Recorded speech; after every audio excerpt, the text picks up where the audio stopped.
አንድ ጊዜ ሳውዲ ላይ ቲማቲም ከወርቅ ጋር ሚዛን ላይ ያስቀምጠውት የቲማቲም ኪሎ በለጠ ብሎ ያሳያሉ። በጣም ተወዶ በእውነት ኢትዮጵያ ላይ ደግሞ የሚገዛው አጥቶ ገበሬ የተከለው ተበላሸበት፣ ዋጋ ወርዶበት አያዋጣውም ተብሎ ደግሞ ኢትዮጵያ ላይ ተሰማለ። ኢትዮጵያ የራሷ ፖርት ይኖራታል ሲባል ህልም ነው፣ ለሰው አይገባውም።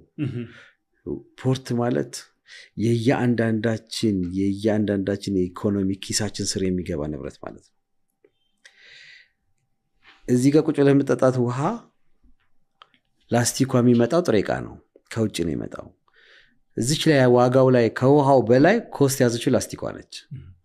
ውሃው በጣም ሲምፕል ነው፣ የምታመርተው ነገር አይደለም፣ የምታጣራው እንጂ የምታመርተው ማሸጊያውን ነው።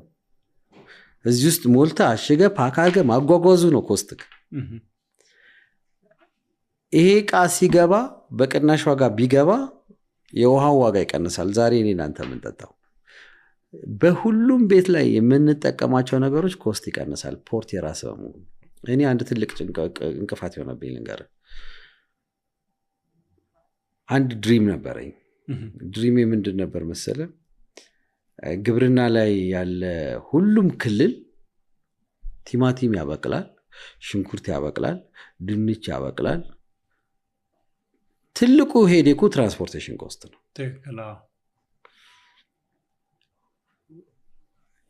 እንዳያበቅል የያዘው ደግሞ የገበያ መዋዠቅ ነው። ለምሳሌ አንድ ጊዜ ቲማቲም ተከልኩና እኔ እርሻ ላይ 2 መኪና በስንት ወስዳላችሁ? የአትክልት ተራ አናገርኳቸው። በ4 ብር እንወስዳለን አለኝ። ከዛ በቃ ሳሰላ ያዋጣኛል፣ በድሪፕ ኢሪጌሽን ያተከልኩት ምናምን። በዛ ጊዜ ቆንጆ ነው ብዬ አይሱዞቼን አመጣው፣ ጫንኩኝ፣ ይዘው ሄዱ።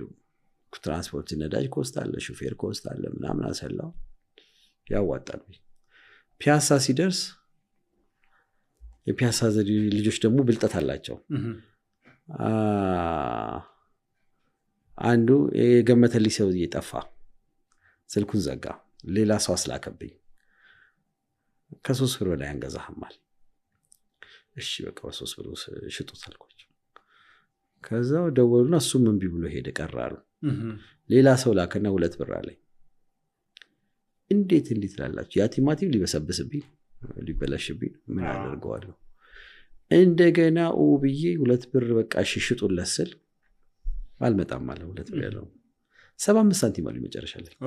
በእውነት 75 ሳንቲም ኔጌቲቭ ምናምን ነው። መኪኖቹ ተመልሶ እርሻ ላይ ወስጄ እዛ እርሻ አካባቢ ያሉ ሰዎች መታችሁ ለቃሙ ምትወስዱ ሰረው ብዬ ደፋውት። ፈርቲላይዘር ይሁነው ብዬ እና አንድ ጊዜ ሳውዲ ላይ ቲማቲም ከወርቅ ጋር ሚዛን ላይ ያስቀምጠውት የቲማቲም ኪሎ በለጠ ብሎ ያሳያሉ። በጣም ተወዶ በእውነት ኢትዮጵያ ላይ ደግሞ የሚገዛው አጥቶ ገበሬ የተከለው ተበላሸበት፣ ዋጋ ወርዶበት አያዋጣውም ተብሎ ደግሞ ኢትዮጵያ ላይ ተሰማለ። ይሄ ትልቁ ችግር